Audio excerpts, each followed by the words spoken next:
rain, a little cool, front coming, everybody getting fall in the air. Everybody ready for that? Bet we all are, huh? Okay, Washington County Commissioners Court is now in session Tuesday, October 28th, 2025 at 9 a.m. Commissioner Majewski, would you do the honor, please? Yeah, this morning we had Mr. Robert Mayberry with Bank Commissioners to lead us in the invocation, then we'll do the pledges. Good morning. Good morning. Always like to say thank you. Thank you for allowing us to be here. I also like to say everyone that's in this room is in here because we volunteered. We made a choice to show up. We made a choice to serve. Please, don't take it lightly. Please realize that our service demands us to live for others, to put others more highly than ourselves. Our prayer's gonna be quick, so thank you. Heavenly Father, we thank you, we praise you, we magnify and we adore you, and we come before you just as you said, and your disciples came and said, teach us how to pray. Our Father, which art in heaven, hallowed be thy name. Thy kingdom come, thy will be done in the earth, on the earth as it is in heaven. Give us this day our daily bread, and forgive us of our trespasses as we forgive those who trespass against us. Lead us not into temptation, but deliver us from every and all manner of evil. For thine is the kingdom, the power, and all of it belongs to you. In Jesus' name, amen. Amen. Our pledges. I pledge Allegiance to the flag of the United States of America and to the republic for which it stands, one nation under God, indivisible, with liberty and justice for all. Texas flag. Honor the Texas flag. I pledge allegiance to thee, Texas, one state under God, one and indivisible.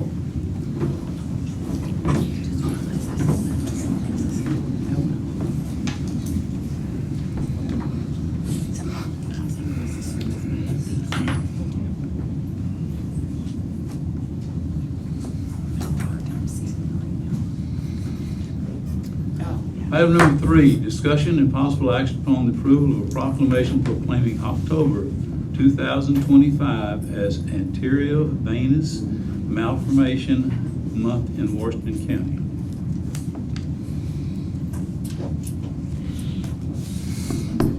Our proclamation. In recognition of Arteriovenous Malformation Awareness Month. Whereas AVM is a rare disease affecting 18 out of every 100,000 people in the U.S., characterized by tangled blood vessels that connect arteries and veins.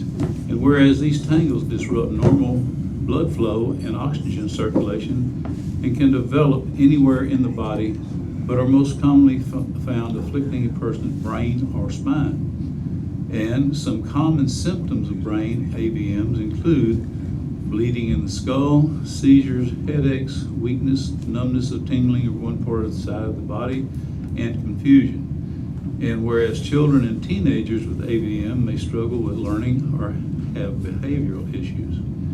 And the clear causes of AVM are unknown. Some doctors theorize they occur in the womb or shortly after birth and appear later as a child ages. Now therefore it be resolved that the Washington County Commissioners Court does hereby proclaim October 25 AVM Awareness Month in Washington County. Is there a motion? Make a motion to approve the proclamation proclaiming October 2025 as Arteriovenous Malformation AVM Month in Washington County. Second. Motion been made and seconded. Any further discussion? All in favor signify by saying aye. Aye. All opposed? Motion carries. Do we have a representative here this morning? Yes, we do. Good morning. Good morning. Cole couldn't be with us, so I brought him with me this way. This is my grandson, Cole. He has it's a tough word, I know. It's arteriovenous malformation. There you get the A, the V, and the M. What it is arteries and veins that knotted up in his little head, and when he was almost, not quite 6 years old, it popped, leading him to have a stroke and life flight to Chapel Hill, North Carolina, to have surgery, well, one of 4 surgeries he had to have. So anyway, I just appreciate you guys letting us bring this back to everyone's attention. There's other people actually in Washington County that have had this as well, but to bring this attention to him. He's a special little guy to me. Aren't they all, Grandma? Yeah, getting a phone call that your grandson had a stroke is not a fun phone call. No, I wouldn't think so. Thank you so much. Thank you, Peggy. You want a picture, Peggy? Like, here's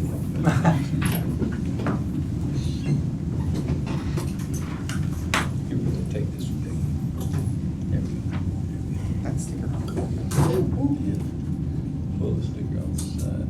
Have everything. There we are. There we go.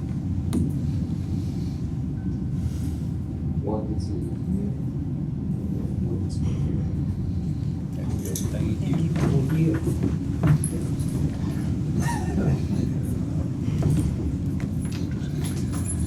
At this time, we will recess our special session and we will reopen in a public hearing.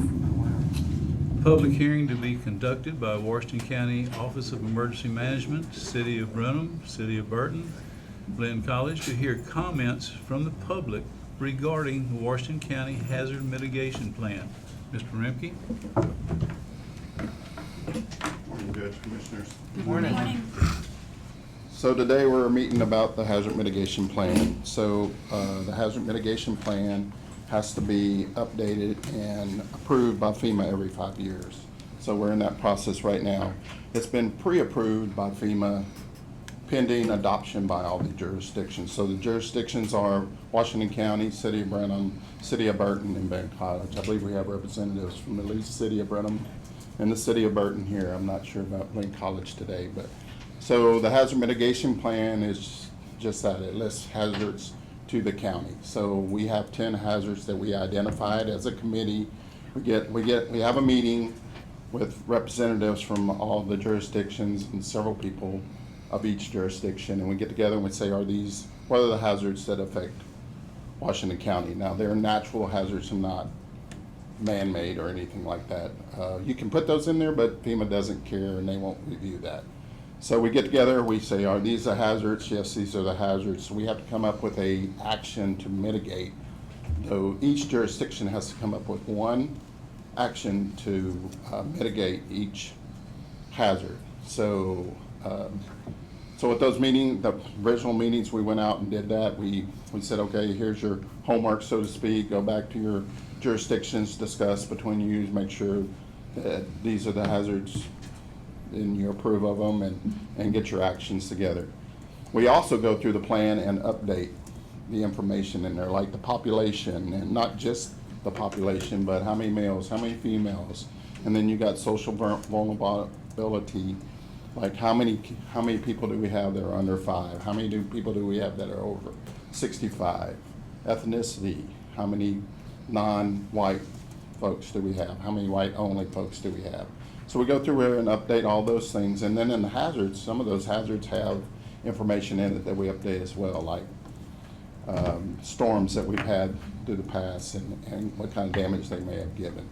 So we go through there and do all that, and then we have to send it to FEMA. Then FEMA checks our homework, basically sends back a list, says here's the things you need to fix. It's been to FEMA 3 times with really minor stuff, but they're very vague when they send that back and say, you need to fix this. Well, you can get on a technical call. I've been on 2 of them with them, and they're still very vague about how you can get that information. So anyway, to save time, it's been pre-approved by FEMA. All we have to do is the public has to have 2 chances to comment on the plan. We did that early on. We had a meeting at the expo, and this is our 2nd chance for the public to make any comment they want on the hazard mitigation plan. Keep in mind, this plan is a living, breathing document, and if tomorrow, if we said, you know what, we forgot to do X, we can amend the plan and send it back to FEMA and get it approved again. So it's not like it's written in stone and we're stuck with this for 5 years. We can amend it if we need to. So But this is an update from every 5 years. yes, this is an update. Well, I read through it, and this is impressive. Thank you for all your work. This is Well, I had help, so. It's a pretty impressive document. It is that. Okay, are there any comments from the public? Anyone in the public need to make any comments concerning this document? Hearing none, we will close the public hearing and will reconvene our special session. Item number 5, discussion and possible action on the approval of a resolution adopting the Washington County Hazard Mitigation Plan as the official mitigation plan for Washington County. Mr. Remke? So to, as a condition to having it FEMA approved, the court has to adopt this, a resolution that says, this is our plan, this is what we're gonna go by. And if we need to change it, we can change it, right? So the recommendation is to approve the resolution. Once we do that here, then we'll follow suit with the other jurisdictions and then they'll get all that resolutions to me as well, and we'll put that back in the plan and send it to FEMA for a final approval, which is just the resolutions. Okay, is there a motion?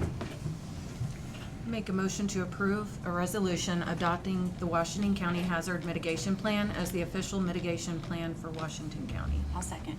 Motion been made and seconded. Any further discussion? All in favor signify by saying aye. Aye. All opposed? Motion carries. Item number 6, discussion and possible action on 2025 Texas Renegade Outriders right-of-way permit application. Mr. Rempe? So this is the application that was turned in. This is a trail ride that gonna happen on the 15th and 16th of November. I think last year was the first year they had it. It's on Wheezy Poppy Road. They have about 125 riders is what they say they're gonna have. They're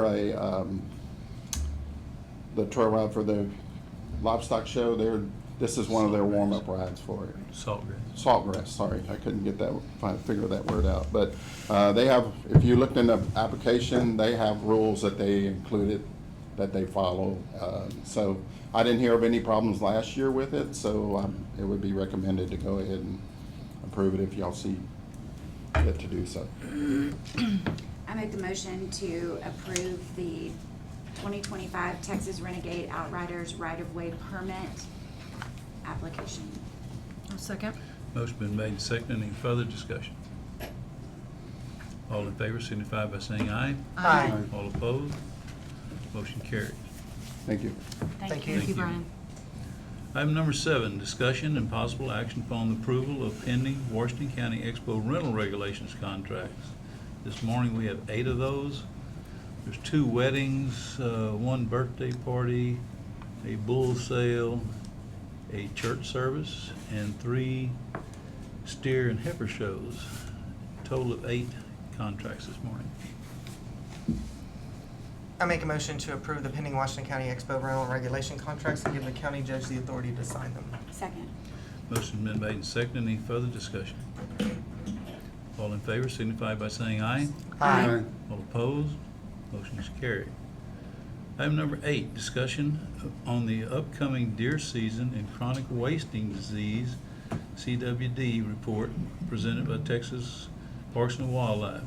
Mr. Bobby Eichler with Texas Parks and Wildlife is here with us this morning, and he's also going to introduce our new game warden this morning. So, welcome, Mr. Eichler. Brought a couple outdoor annuals, good. fishing regulations. Mainly brought it because there's a section in there about check stations and chronic wasting disease. If y'all have kind of any questions how we run things. So, like Judge said, I'm Bobby Eichler. I'm the district leader, District 9 leader out of LaGrange, which covers this county. Also today with Vinny Matthias. I just met him 30 minutes ago, so he's here today. I'll let him speak or have any questions y'all may have for him. And I'm going to also call, before I forget, our regional health specialist, Megan Holland. So if y'all have any particular questions when I get through, and if I can't answer the technical questions, she might can. So with that, good morning, Judge Dernberger and Washington County Commissioners. I am here today at the request of Judge Dernberger with the intent to inform and update on the Texas Parks and Wildlife operation that took place this past summer in Washington County. Washington County had its first CWD positive detection on chronic wasting disease positive detection on February 8th, 2023 from a 1.5-year-old doe located in a captive deer breeding facility. The initial detection was from a rectal antemortem test, basically a live test. The deer was culled for post-mortem testing and was confirmed positive in both the obex, brainstem, and the lymph nodes. The doe was born in the facility. Following the receipt of confirmation that the sample was CWD positive, the herd was quarantined.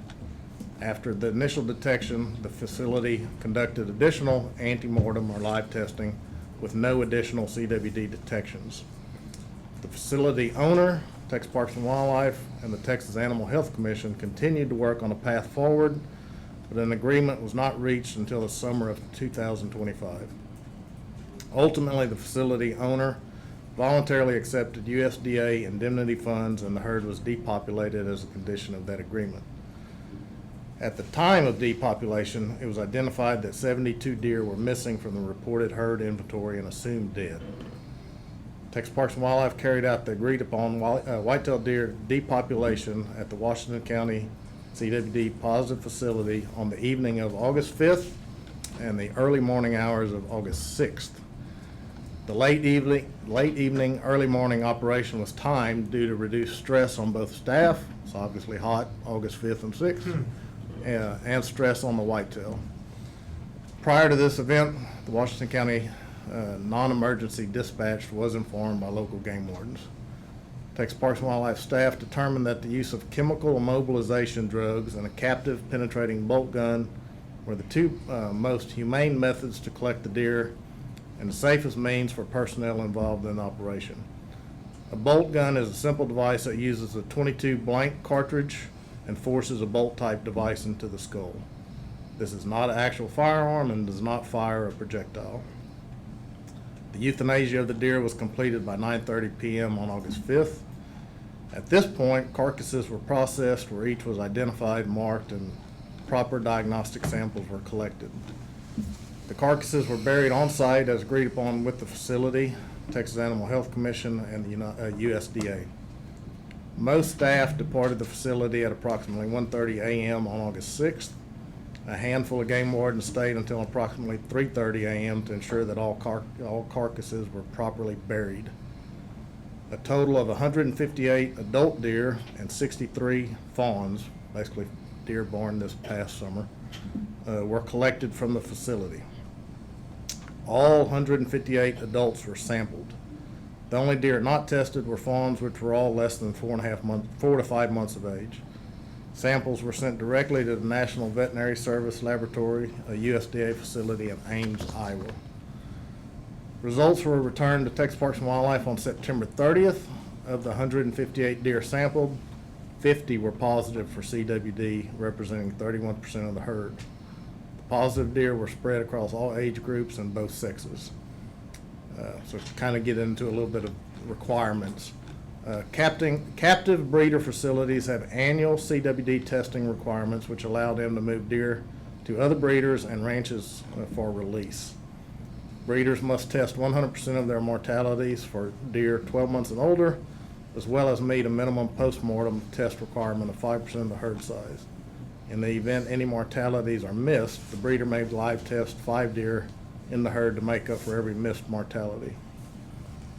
Additionally, all breeders must have a live, not detected test within the previous 8 months before an individual deer may be transferred out of that facility. That's basically where we found the one back in February of 2023. These testing requirements provide Texas Parks and Wildlife a level of confidence that the disease would be identified prior to the deer being released out on the landscape. Additionally, Texas Parks and Wildlife tests for deer for CWD across the state, including both hunter-harvested deer and roadkill.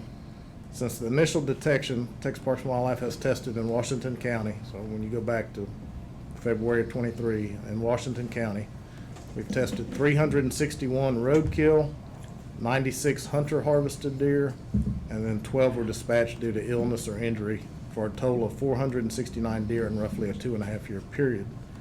Additionally, 37 of those samples came from within the 2-mile radius of the CWD positive facility, which was the previous mandatory hunter harvested testing zone.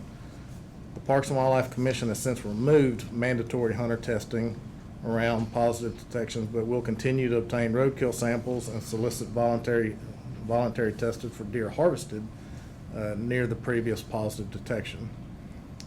To date, no CWD positive detections have been found in Washington County outside of the facility. Texas Parks and Wildlife does encourage hunters to continue to utilize the voluntary check station that is located in the parking lot on the fairgrounds. And we also thank Washington County for their past continued support and for providing the location for this check station. So, y'all have any questions? It's So you're saying unfortunate. you had one, and then it turned into 50? Yes. And they killed them. Yes. But then we take away the mandatory. Well, that's a state, our commission over the past year or two did away with mandatory zones because there was a lot of just political and type atmosphere across the You state. said it. So,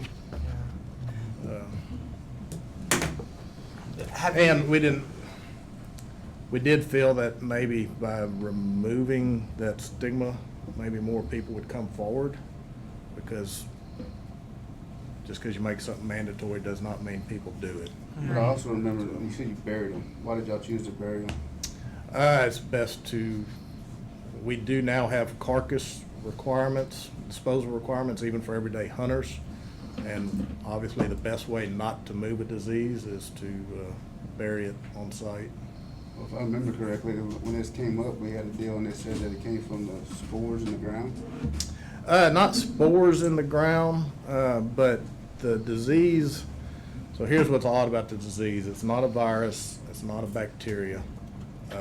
It is spread by prions, which make proteins. And once a deer gets infected, there becomes a point where it starts shedding these prions, and they do get in the soil. From there, I am not an expert on that, but Megan, do you want to comment at all on that? Yeah, just to confirm, we're talking about how prions spread across the environment. Yes. Yes, so prions, it's a misfolded protein. They have affinity for metals.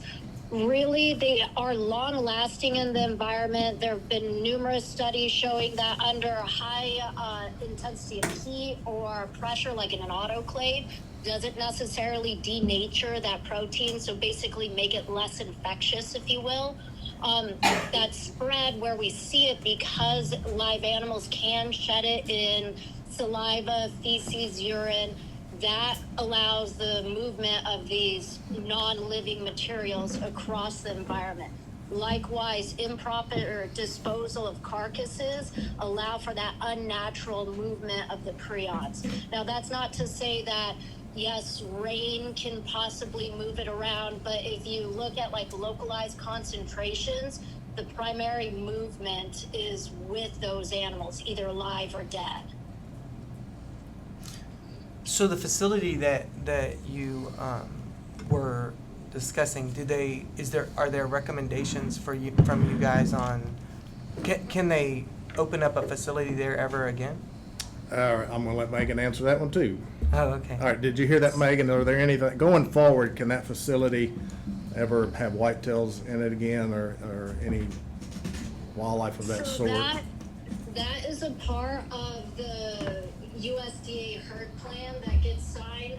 Most herd plans require a quarantine period of a minimum of 60 months, so 5 years, before they can even start discussing adding any CWD susceptible species to that area or those pens again. And so do they have to, so I guess what I'm asking, do they have to destroy like all of the The pens fencing and and all everything? that? Do they have to get rid of all that? Because, Yeah, all right, Megan, I'm going to let you have that one too. As far as the plan with the facilities, the fencing, the barns, what was with that?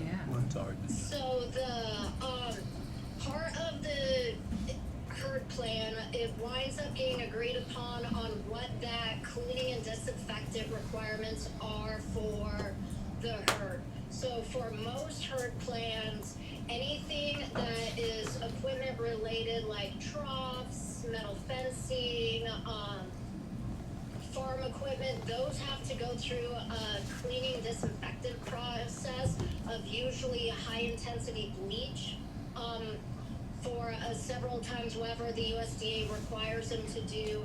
And then depending on the SEP for the facility, any non-metallic burnable items tend to get burned at a centralized location.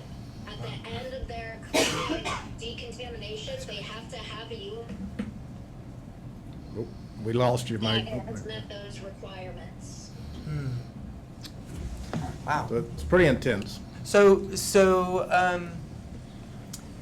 It sounds like we haven't had any CWD outside of that facility, because you said in your report. Correct. That you've tested 469. Since, and we've tested a lot before that too, Yeah. but since then, yes, over 460 deer have been tested, and so far it has not been detected in the wild. So hopefully it's at Stay bay, confined, and yeah. hopefully we took care of it. But So on a state level, are you anticipating this? Are there other cases in the state? I mean, I know you gave us this data here that are going to prolong this effort. all right, so probably my easiest answer to that is there is a website that shows all the positives across the state. I think nowadays, I think we're up to over 1,000 positives. Now, with that said, we had a case in Hunt County, which was several hundred. Yeah. But Megan, do you have some more specifics on maybe the number of positive? And some of these are wild, some of these are mule deer and whitetails in like Panhandle and West Texas. But Megan, can you give me a little bit more specifics on some numbers maybe? Yeah, so statewide, we're just over 1,100 positive detections for the state. Little over 140 of those are free-ranging detections, so just low-fence wild deer that we've had. Most of those have come from the Panhandle and in the Trans-Pecos out in that mule deer population. We do have one or two oddities in, say, Coleman County, Hollywood Park, and San Antonio of those free-range detections, but the bulk of our detections have been out for the free range is in West Texas and that Trans-Pecos area. So it kind of sounds like this is here to stay. I guess what I'm asking is Across the state, you mean? yeah, how long are we going to be testing? Because I'm sure it's costing you guys a lot of money to test these deer. Once again, I'm gonna let Megan answer that one because that's her specialty. Yeah, so the testing for this is gonna be a pretty constant. The state is dedicated to understanding where the disease is located, the prevalence, and the movement and spread. That determines a lot of our hunting and wildlife industry is a billion-dollar industry in Texas. So understanding the impacts of this disease on our populations is something the state is dedicated for. And just as we talk, our first detection in the state of Texas was back in 2012. So in the past 23 years, us only having a little over 1,100 detections, that's really good. We are one of the few states that are staying on top of the management, understanding where this disease is. And mainly with this testing, we're trying to get the science to catch up with the detection. So hopefully with a combination of early detection and removal, we have a lot more impact with a lot less landowners and deer involved. And we've been we've been sampling a while. I know I started with the state in 2000, and roughly around 2003, 2004, we started doing some testing. It's really ramped up, I would say, in the past, since probably 2015. So when you're driving up and down the road, if you see a deer that head might be missing or something of that nature, it's probably because we've already sampled it. I passed one on the way in this morning. I'll probably be getting it on the way out. I also got a text ready for 3 more in the county. Out of all days, one of our staff is sick, and another one is off today. So I guess I'll be hitting those. But we take it seriously. When we get our hands on a deer, whether it's hunter harvest or roadkill, we try to test it. And so part of today, we're really emphasizing with the check station here in Washington County. It gets some utilization by the hunters, but where it's really helped us is we've managed to get a seasonal that helps us, and that seasonal collects a lot of deer in the county. But anytime we can get hunters to drop off heads in the freezer, that would help us going forward. But when you say seasonal, you're referring to roadkill, correct? Well, we have a seasonal staff member. But I mean, they're collecting roadkill. Yes, and the hunter, if you go to the check station, I believe there's a phone number there too if you want to actually call the person, but you can drop the head off there. But as far as seasonality, roadkill have definitely picked up in the past week or two, and they will, during the rut, it's going to be a lot more. If they're running. Okay. And the majority of the free-range ones were in mule deer? I would say yes, and like I said, mainly in the Trans-Pecos and in the Panhandle, mostly mule deer, probably maybe some whitetail. And CWD? Those came over most likely from New Mexico and Colorado. CWD was first detected in Colorado in 1967. So how do we get it in a confined space? as far as, well, I do not want to speculate, but I mean, I'm not a it hunter, could be and I on, don't it could be pretend to on, know it any could of be that. on tools that are brought into the facility. I hate to, I don't want to speculate on that Okay. part. I was just asking.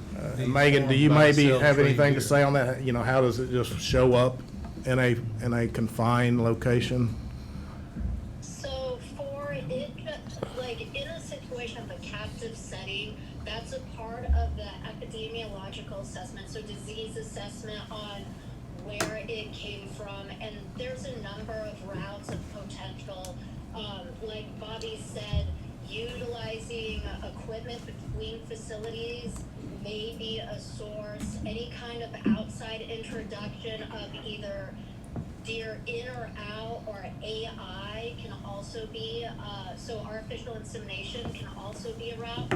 There has been some talk on, is there a potential of feed bringing it in or other routes? It's a part of the assessment. Some facilities, it's easier to follow that breadcrumb trail than others. Some facilities, we may never know how it got introduced. So if you're doing live testing, then it could be that the testing equipment could cause it too, correct? I mean, if that's the case. Yeah. If you're using that equipment over and over, and I don't even know if you can be properly sanitized, but yes, that could be. Could be. Like I said, there's some unknowns for sure. During this time period, did they do live testing periodically on the deer? They tested one round initially, I believe, like between February and April, and those came back negative. Now, I will say live testing, postmortem testing is the gold standard, where you're actually putting tissue under a microscope and you can see the destruction that the disease does. Basically, it makes it look like a sponge. It's called spongioform for a reason.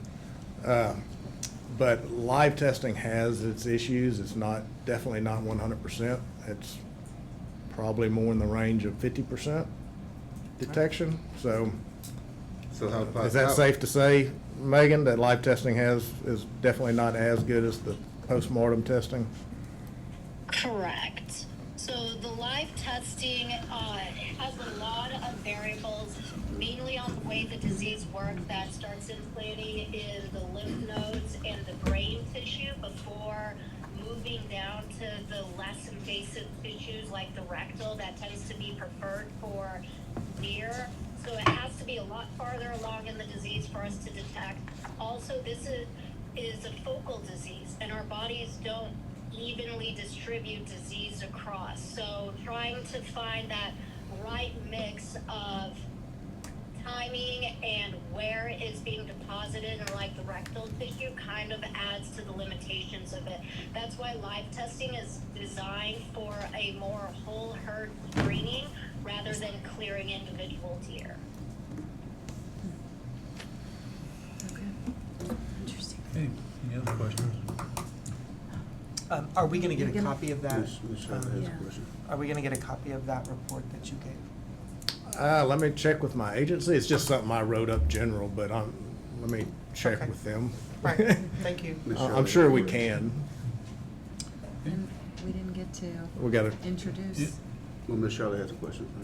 Oh, I have a question on your disposal of the animals in 2023, when all these animals were disposed of. well, the animals were Twenty twenty-five. this summer, Okay. yes. If the disease lives in the ground, is there a reason the disposal method was to bury them? They're buried deep, and it don't technically live. It's more, you don't want it on the surface level. So, I mean, you don't want to move them. That's the preferred thing, is not to move. The disease is already there. It's been there for 2 years, correct? So you can't really hurt nothing any worse. But we did, they were buried in a deep hole. Okay, just So, curious, because yep, it comes from the ground and Yeah. they're buried. yep.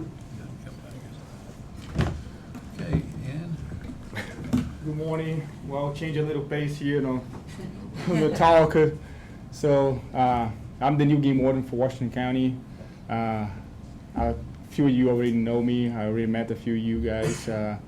I came from Houston. I was stationed there when I graduated from the academy in 2021. Did 4.5 years in Houston. Learned a lot in there.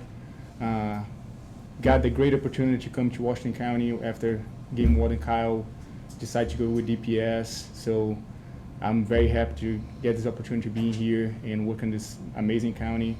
Get to meet a lot of amazing people so far. So if anybody needs anything, feel free to reach out. My phone number is online. Everybody can get access.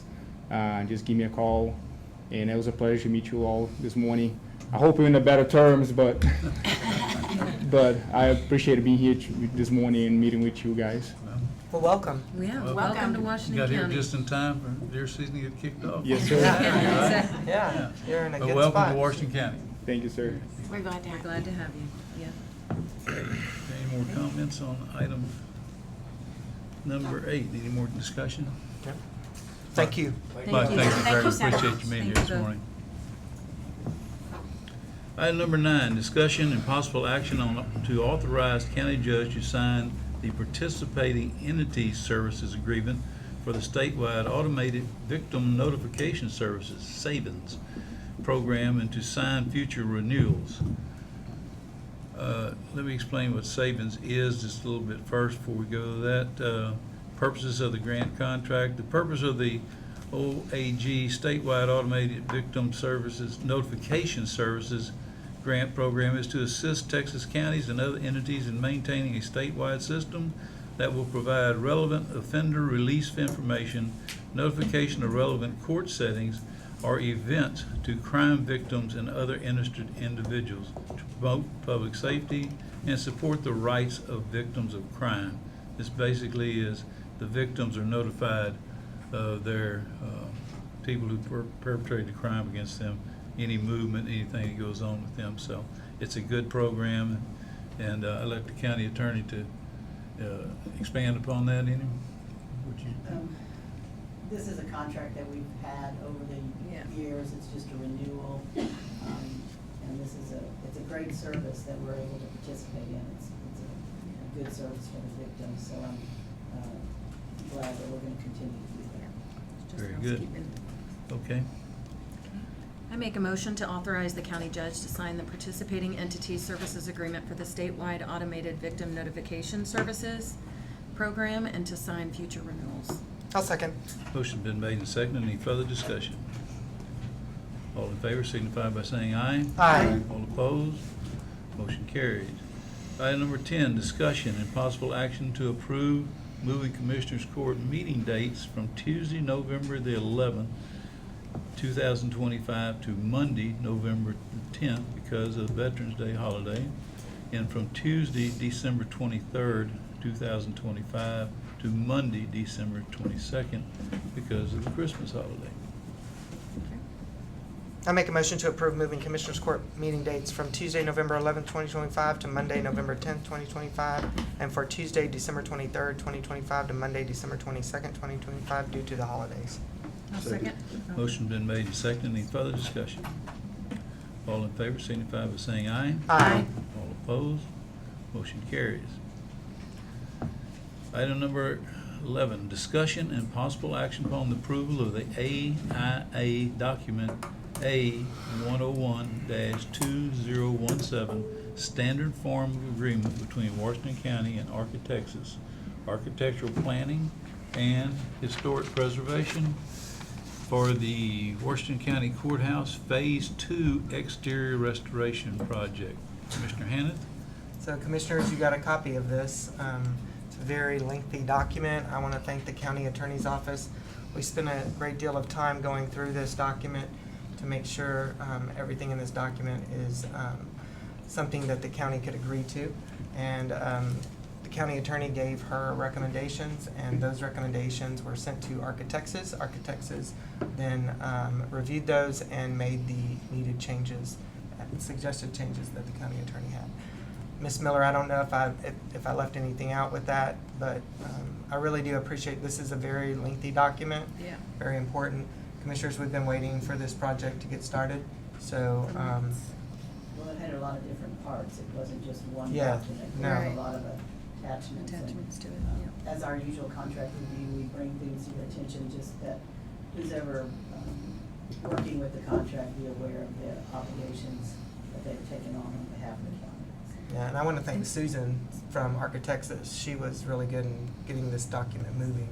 And Commissioner, I think this is probably a good time, since this is on the agenda, to kind of give a history of what we're doing, because there's been some confusion online about what's happening with the courthouse and the landscape. Oh, so this project had to be completed first because this restoration project would have created way more problems for the landscape.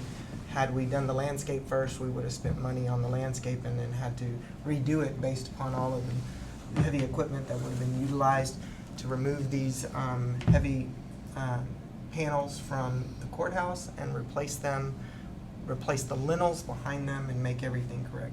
The key to this is that this courthouse is, we have to follow the Texas Historical Commission's guidelines, and that is, there are very specific guidelines and a very specific process that's followed in the Historical Commission's recommendations on this project. So while it took more time than we would have liked, we are to the point where now the contractor is ready to get started.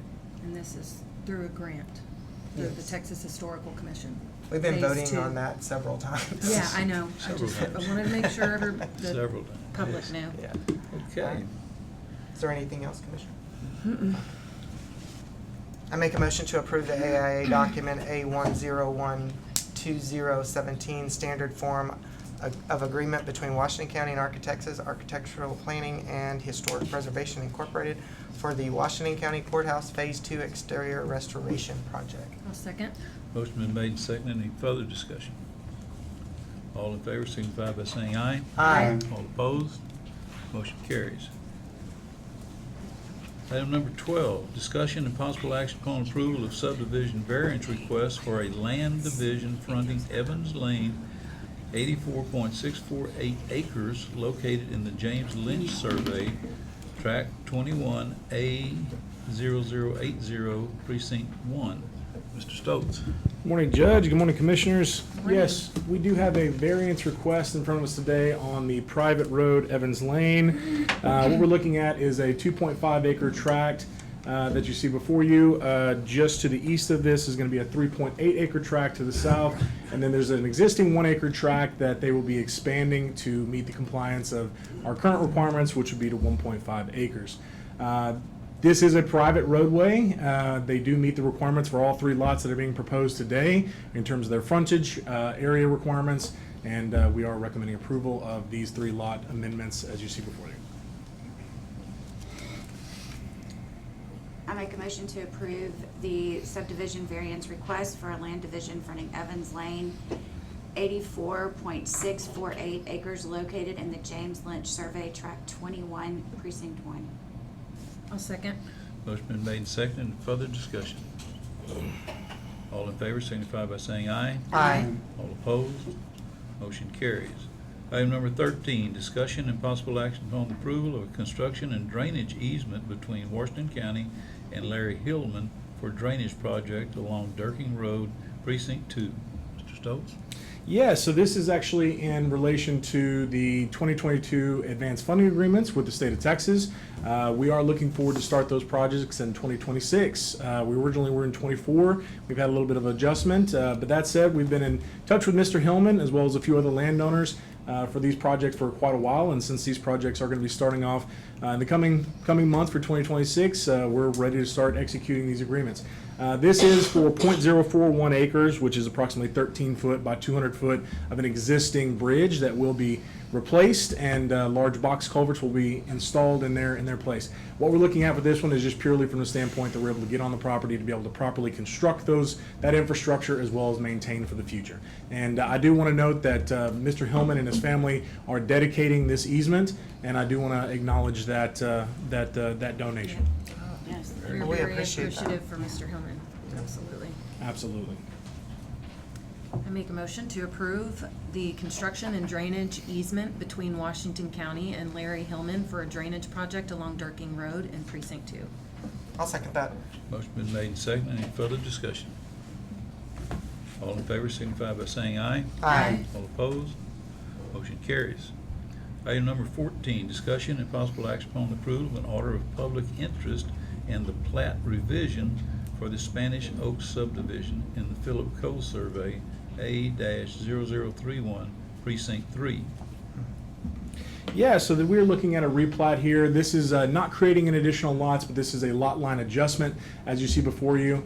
The original subdivision was subdivided in 1972. What we're looking at here is lots 9A and B, which were actually replatted in 2005. The existing tracts are 2.701 acres and 1.391 acres. The proposal before you today would be breaking that a lot line adjustment so that we have 2.131 and 1.96. As you know, our current requirements do require a 1.5 acre required minimum. This will bring that into compliance. We have put our notifications out to all landowners within 200 feet, as Texas Local Government Code 232 requires, as well as we have had this notification on our website for over 30 days. We do recommend approval of this application, and we see no issues. I make a motion to approve an order for public interest on and the plat revision for Spanish Oak subdivision in the Philip Cole Survey, A-0031, Precinct 3. Motion been made and seconded. Any further discussion? All in favor signify by saying aye. Aye. All opposed? Motion carried. Item number 15, discuss a formal notice from AT&T Communications for a new service line installation along county right-of-way of Old Independence Road and Airport Road, Precinct 1 and 3. Yes, so what we're looking at today is AT&T is proposing installation of approximately 2.18 miles of fiber. This would be traversing along Airport Road and Old Independence Road. What we're looking at in this area is this will be installed via directional drill. There will be some handholds along the way for them to actually have that installation process where they'll bring them all connected to. Everything is showing approximately 14 foot of right-of-way space between the edge of pavement to the property lines, up to all the way up to 40 foot in some areas, primarily around the airport. We've met with them, and we see no issues with the proposal, and they're going to be moving forward soon. I'm just gonna say it out loud because I always tell you this, those those things are, need to be put way back off the right-of-way.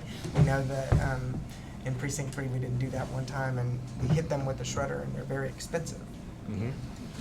So these are proposed to be approximately 2 foot from the property line? Yes, I know. I just want to make sure they do it. Yes, absolutely. Any further discussion? Item number 16, discussion and possible action upon approval of a subdivision variance request for a land division fronting Willow Springs Road, 23.32 acres, located in the William Pryor Survey, Tract 1, A-0095, Precinct 4.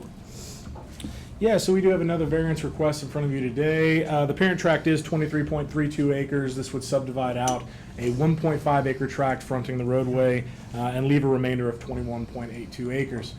This particular parent tract is 1.2 miles from the FM 2502 intersection. What we're seeing is that this does meet all of our area requirements, frontage requirements. We're not seeing any outstanding issues with this proposal, and we do recommend approval.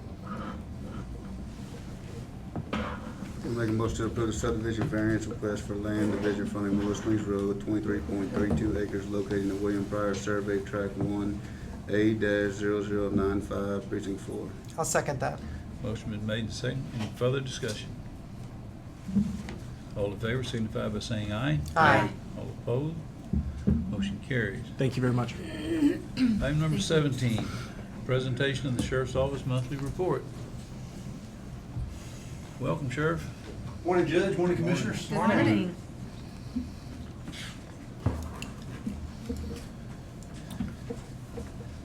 Our September 2025 monthly report. We're going to look here on page 1, some of the highlights here with our Group A offenses. We had an 80% clearance rate of 15 offenses, which is down from 27 last month, and 7 arrests, which is 1 less than last month. Our Group B offenses, we had a 69% clearance rate of 91 offenses, which was down from 111 last month, with 72 arrests, which was down from 80 the previous month. Overall, we had a 71% clearance rate for September, with 106 offenses, 75 cleared, and 79 arrests. On our juvenile offenses, we had 4. 3 were cleared with a 75% clearance rate. Now, if we go to page 2, our monthly activity report for our jail division, our total number of inmates booked into jail decreased from 149 to 98, and our average daily population went up from 96 to 100. And we currently have 2 vacancies in our jail division. 1 is in our deputy transport division, and 1 is in our medical staff. So we're currently reviewing 3 applicants for that medical vacancy. The second part is our law enforcement division, and we currently have 6 vacancies in the law enforcement division. That's 5 on patrol and 1 in CID. And we currently have 3 deputies with applications in at other agencies right now. So that would put us right at 50% staffing on our patrol. And we do not have any viable candidates that have turned in applications. Some of the comparative categories on the activity report include our assist calls went from 60 to 55. Our false alarms remained about the same at 27 compared to 29. Mental health transports increased from 5 to 6. Our welfare concerns dropped from 78 to 58. Motor vehicle crashes decreased from 41 to 39.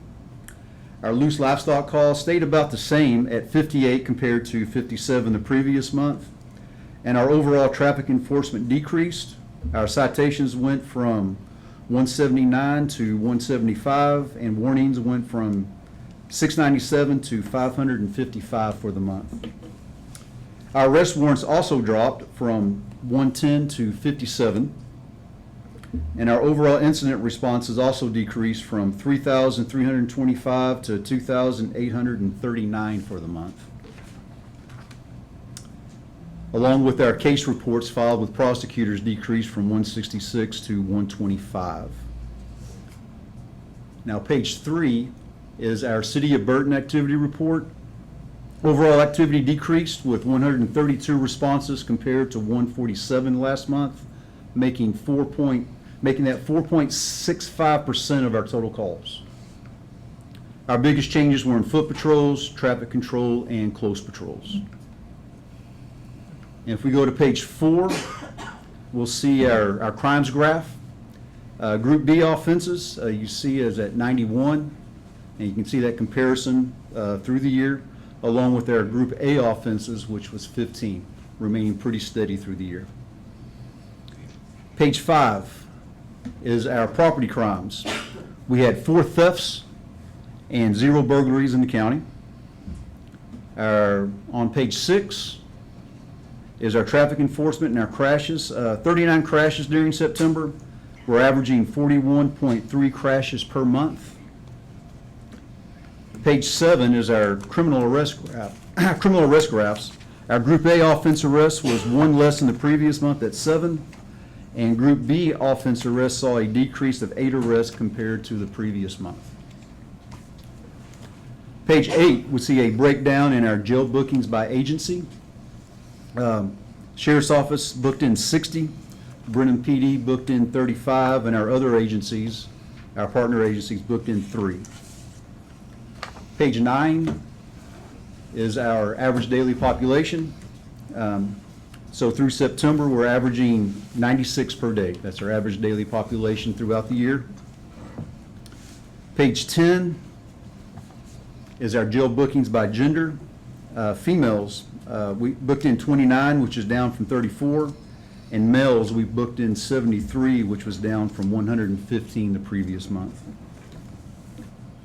And page 11 is our City of Burton graph, and we're averaging 106.4 calls per month this year for the City of Burton.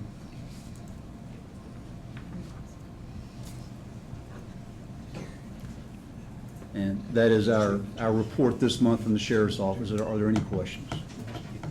No questions, but the vacancies are certainly a concern on the. It is. side. It's getting critical. And I'm looking forward to it, continuing this conversation with the court to see what we can do.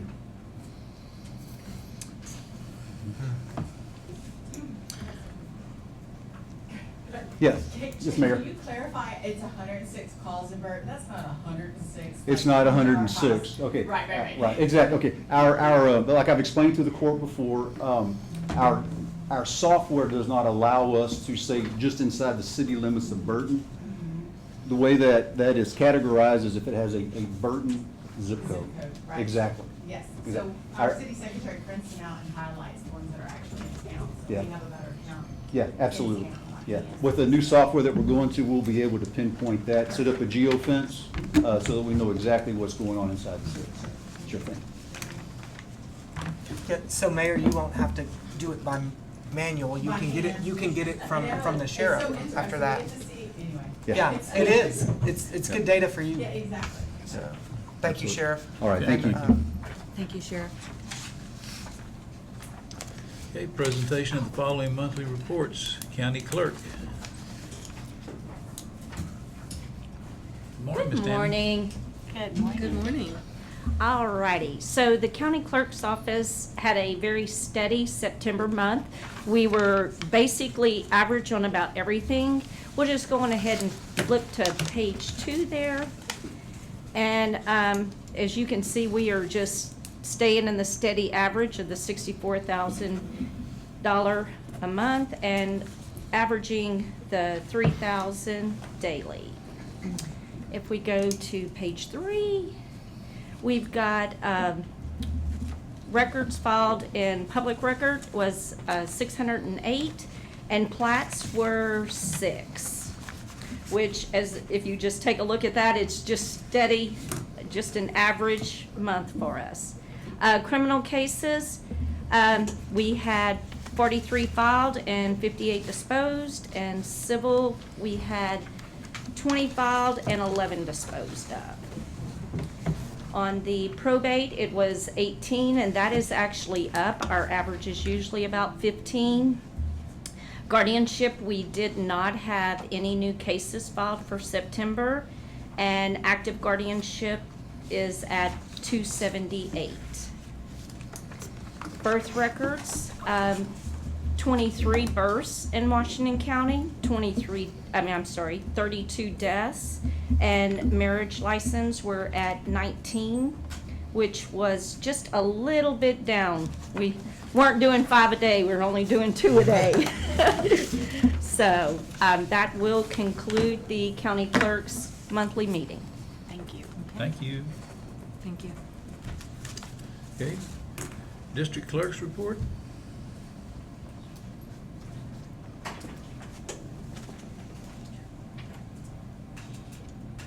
Commissioners, have y'all had a chance to review the district clerk? Yes, sir. Okay. Auditor's report.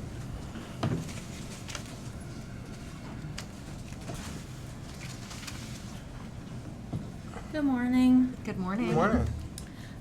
We should be right at about 25% left to spend for the year and to collect. The general fund is at 32% remaining to collect, and EDS is at 59%. There will be a delay in the tax collections this year, so you won't see that number go up until December's report to report for November. So it's going to continue to be high there for another month or so. Expenses, the general fund is at 19% remaining to spend, and EDS is at 27%. Sales tax continues to go up.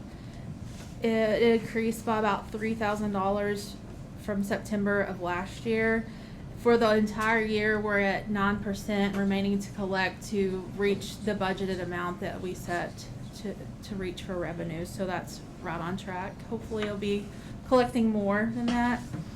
I did put an ARPA report in there. I like that. Thank you for doing that. All the ARPA monies have been allocated, but the balance left is 1.195, which we still have the jail kitchen expenses coming through, but that's just a balance of the We account. have to And then expend by the end of 2026. yes, Correct. and the interest is 550,000 so far.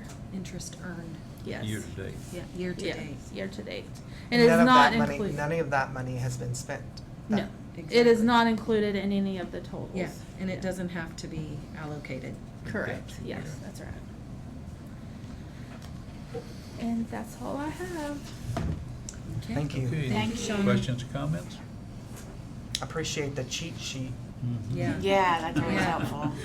Absolutely. The ARPA one, yeah. Okay, Justice of the Peace report.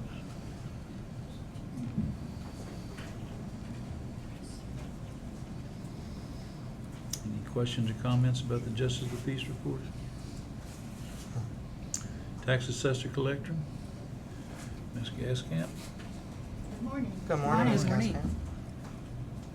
The tax office collected right at 51,000 for the county in September. We had 136 mail-in payments. We transferred 821 titles. We did 4,177 registrations, and we did 151 permanent placards issued.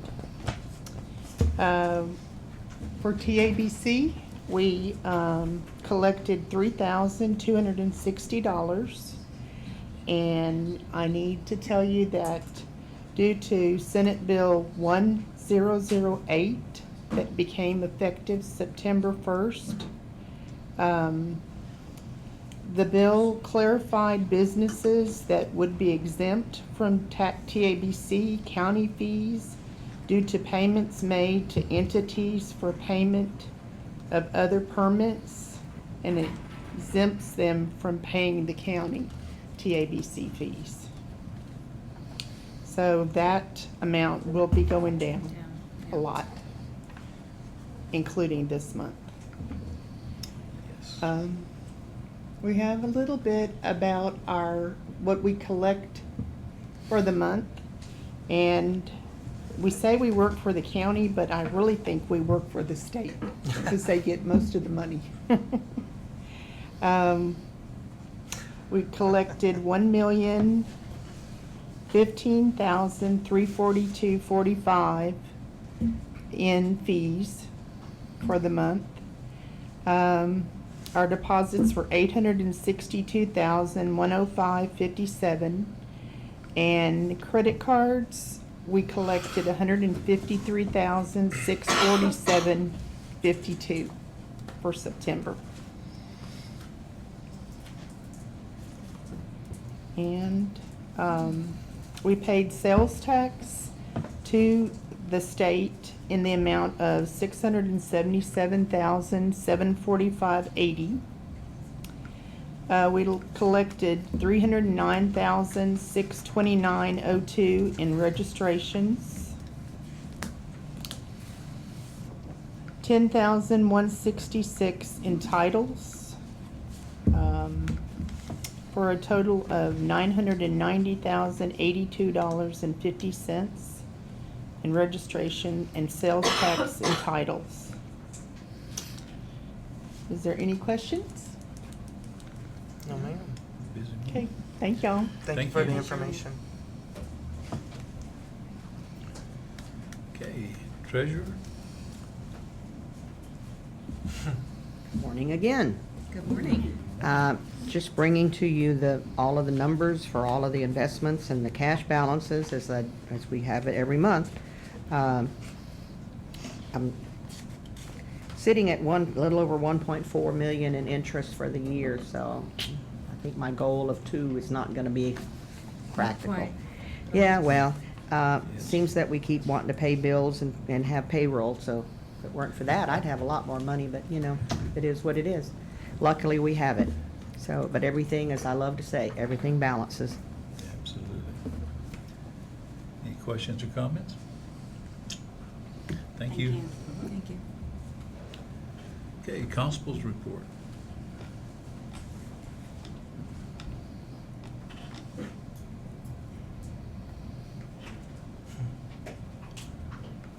Any questions or comments about the constable's report?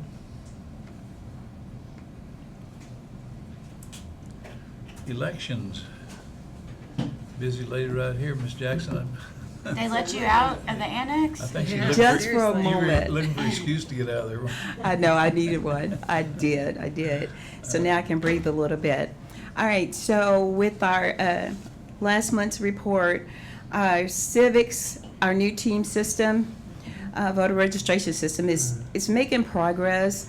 We're still we were able to order the official list of registered voters, which we call the OLRV, which enabled me to get the number of registered voters listed below per precinct, and that is my my spreadsheet basically. So for the number of voters that are in precinct 1 is 5,876. Precinct 2 is 6,466. Precinct 3, 7,029, and then precinct 4 is 6,327. So it still looks like Commissioner Precinct 3 is just thriving and making progress, and they keep building new homes over there, and they keep moving in. God's country. All right, so now with my voter registration monthly report, we're still processing our daily work, voter registrations, return voter certificates, death abstracts, cancellations, and all of the other documents received over the counter by walk-ins and by mail. We are still processing felony abstracts, over 75 exemption listed, and non-resident summons list received from the district clerk's office, and the return jury summons list consists of the registered voters who are either or no longer residents of Washington County and have moved within the county, but have yet to submit a change of address. So basically, they're in suspense, okay? We processed abstracts of death certificates and abstracts for application for probate action received from the county clerk's office.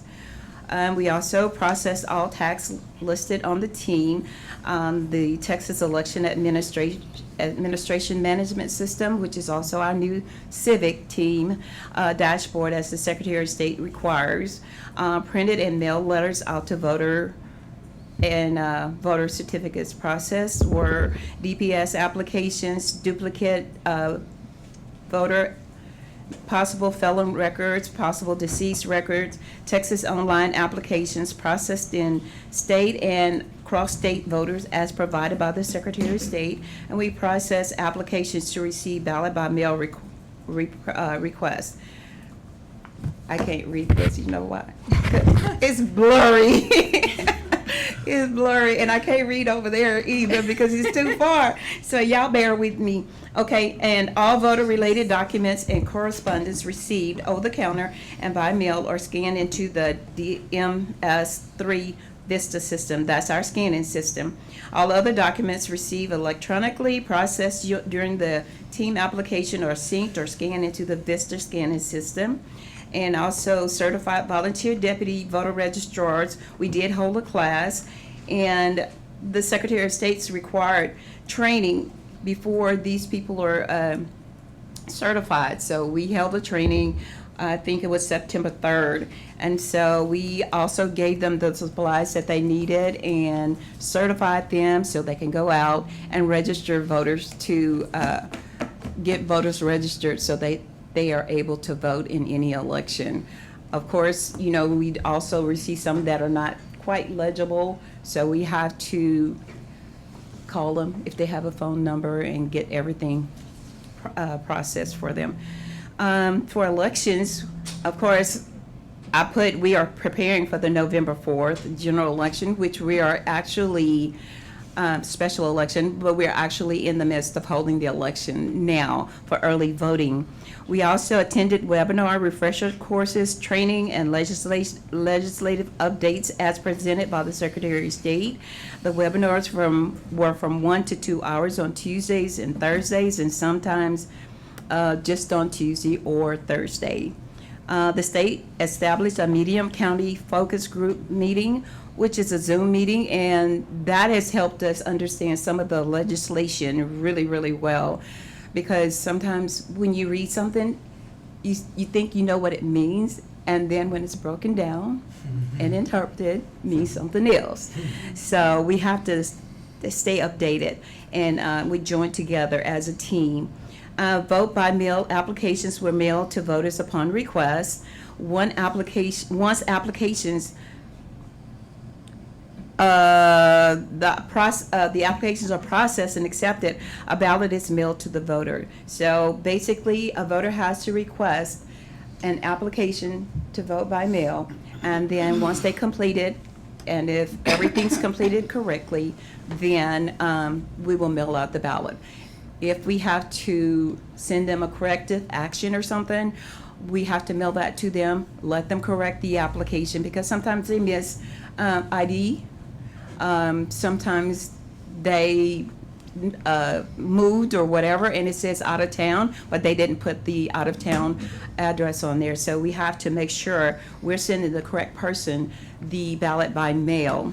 All right, and we also performed the logic and accuracy testing on the poll books for checking in voters. We also did the express vote as well as the DS200. So it was all ready to go, tested, and here we are using them. Okay? All right. Anything else? Any How's it questions? going? Charlie has a question. Oh, there you are. It was tough to read. Is the total registered voters 25,698? From the top. Yes, Yeah. it's on the column. top, yes. Very top. It is, 25,698. 25,698.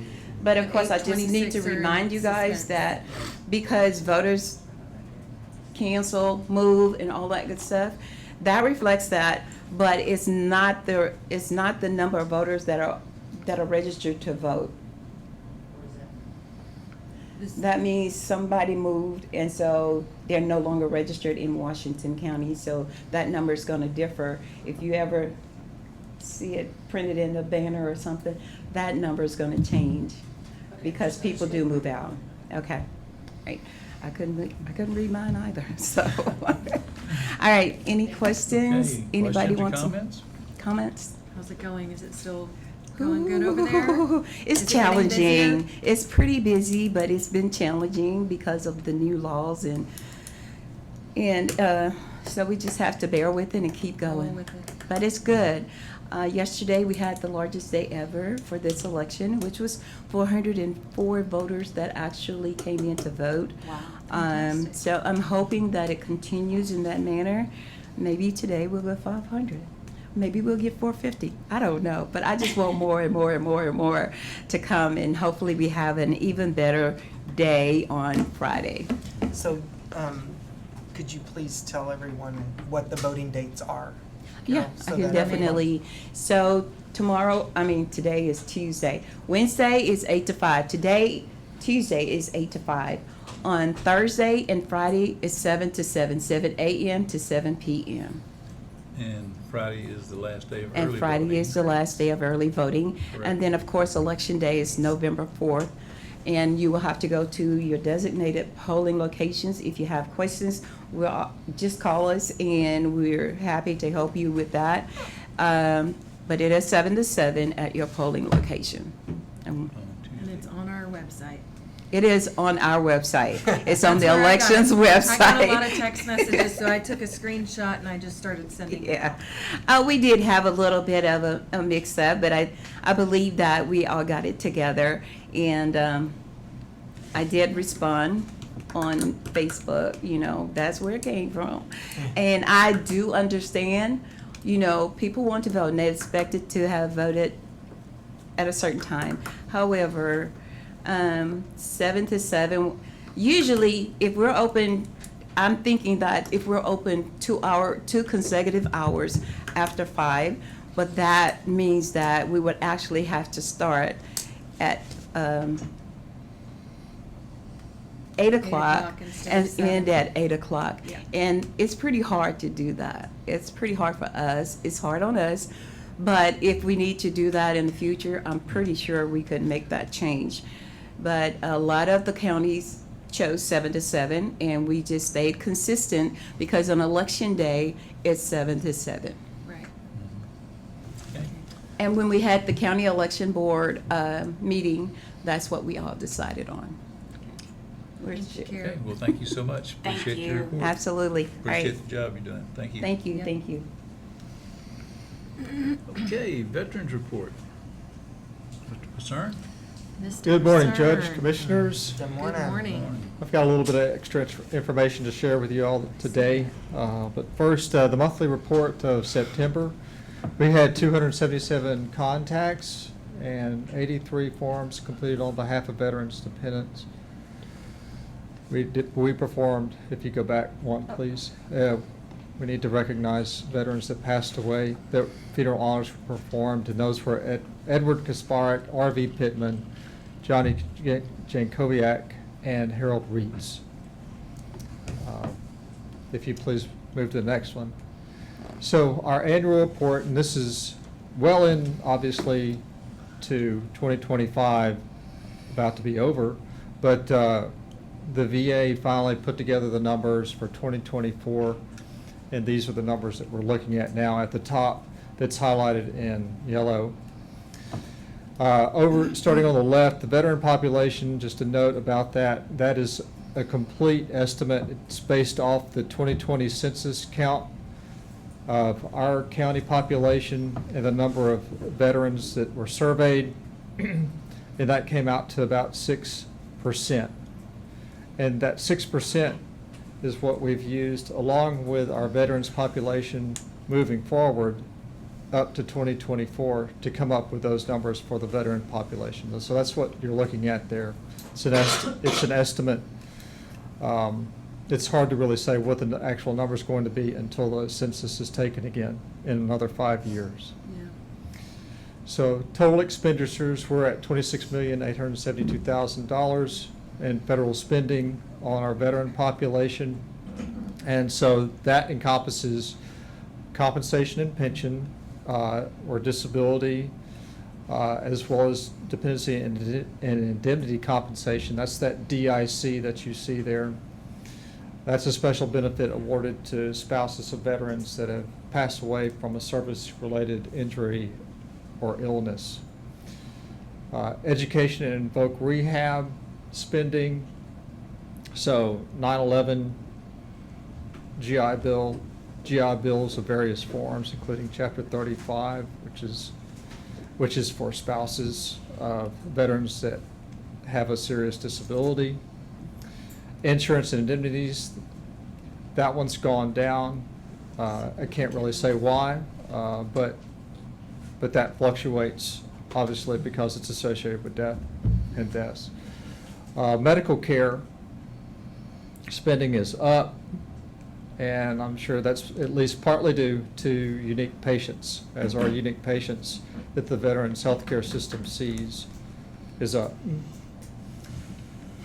So just a little bit about unique patients. So that's veterans, that pertains to the Veterans Healthcare Administration. The VA is a very large organization. It's divided into a number of branches.